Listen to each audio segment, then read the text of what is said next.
waa shimbir caqli badan, wax badanna ka shabaha bini'aadanka, aragti dheeraan iyo feejignaanna ku caanbaxay. Wuxuu leeyahay maxkamado nidaamiya nolosha xubnihiisa, taasi ayay u dhigaan mid ka mid ah haddii uu dhinto. Waxaase cajiib ah inuu awoodo barashada afka bini'aadanka iyo tirinta nambarada 1 ilaa 9 haddii la baro yaraantiisa lana rabaysto. Taasina waxaa lagu ogaaday daraasado lagu sameeyey. Waxaan ka hadlayno waa shimbirka loo yaqaan tukaha oo badi madow, kaasi oo baray bini'aadanka siday u duugaan maydkooda. Waxaana ku soo bandhigaynaa muuqaalkan dabeecado badan uu leeyahay shimbirkaas, sida maxkamadihiisa kala saara haddii laba tuko isqabtaan ama mid ka mid ah kan kale ku xadgudbo, qaabkiisa ugaarsiga iyo helidda cuntada, baridiisii bini'aadanka sida loo duugo maydka. Haddii aad ka heshay muuqaalkan, like saar si aan u soo badino noociisa oo kale. Haddii aad nagu cusub tahayna nagu soo biir.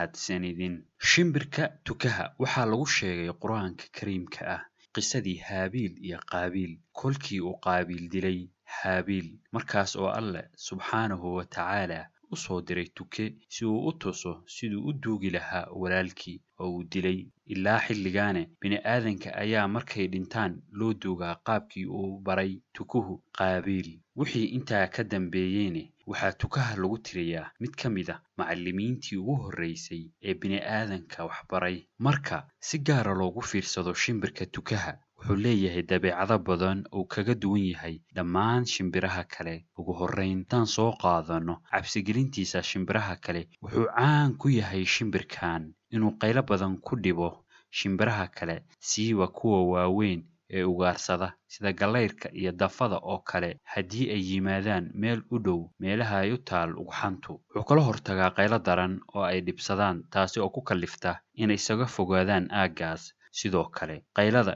iyo agdulduulidda badan wuxuu hilibka kaga cayrsadaa xayawaano badan oo kala duwan. Shimbiraha wax ugaarsadana inta badan waa iska dhiciyaa oo ma noqdo mid ay si sahlan u cunaan sida shimbiraha kale.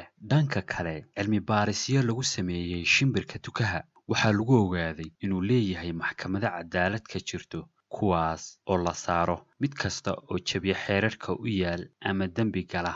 Dembi kasta oo mid ka mida galane wuxuu leeyahay ciqaab u gooniya. Tusaale, mid ka mid ah haddii uu ka xoogo mid yar cunto uu cunayo, ciqaabteedu waa in baallaha laga rifo ilaa uu kari waayo inuu duulo, taasi oo ay fulinayaan koox tukayaal ah.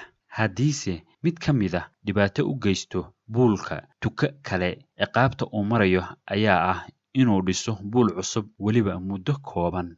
Ciqaabta ugu daran ayaa ah ku xadgudbidda lamaane tuka kale, taasi oo haddii dembigu ku caddaado maxkamaddu ku xukumayso tukahaas dil, laguna fulinayo iyadoo ay arkayaan dhammaan tukayaasha kale. Waxaana madaxiisa laga jarayaa jirkiisa inta kale iyadoo tuko xooggan isticmaalayo afkiisa. Inta badan maxkamadaynta tukaha ayaa ka dhacda meel bannaan oo isugu yimaadaan tukayaal badan, waxaana jira xilliyo gaara oo ay qaadaan maxkamadaynta, iyadoona loo yeero tukaha dembiga galay isagoo weliba ilaalo gaar ah laga hayo. Tukaha maxkamadayntu ku socoto waxaa ka mamnuuca inuu qayliyo ama duulo inta maxkamaddu socoto. Haddiise xukunka u soo baxa dil noqdo, kolka lagu fuliyo sida caadada u ah, mid ka mid ah ayaa qaada una qodo god kadibna ku aasa. Arrin kale oo tukuhu xayawaano badan kaga duwan yahay ayaa ah haddii mid ka mida ku dhaco cudur ku faafi kara tukayaasha kale, waxay soo qabtaan tukahaas oo dilaan si uusan cudurkaas ugu gudbin intooda kale, naftoodana u badbaadiyaan. Daraasado badan waxaa lagu ogaaday haddii la tababaro tukaha ilaa yaraantiisa in la bari karo hadalka aadamaha iyo tirinta tirada. Sifo kale oo tukuhu leeyahay waxaa ka mid ah inuusan ahayn xayawaan guur badan oo lamaanuhu noloshooda badi way wada qaataan. Haddii aan mid ka mid ah dhiman, kan kalena nolosha ku raagin. Wuxuuna cajiib ku yahay tukuhu inuusan ilaawin qofkii dhib u geysta ama sidoo kale waxa uu cuna siiyo muddo gaaraysa 5 sano. Muddada ugu badan oo uu gaaro tukuhu noloshiisa ayaa ah celcelis 21 sano. Ugu dambayn, caalamka bulshooyinka qaar waxay la xiriiriyaan shimbirkan tukaha shar iyo xumaan, nala wadaag dhankaaga wixii aad xog ka haysid shimbirkan caqliga badan ee tukaha. Mahadsanidin.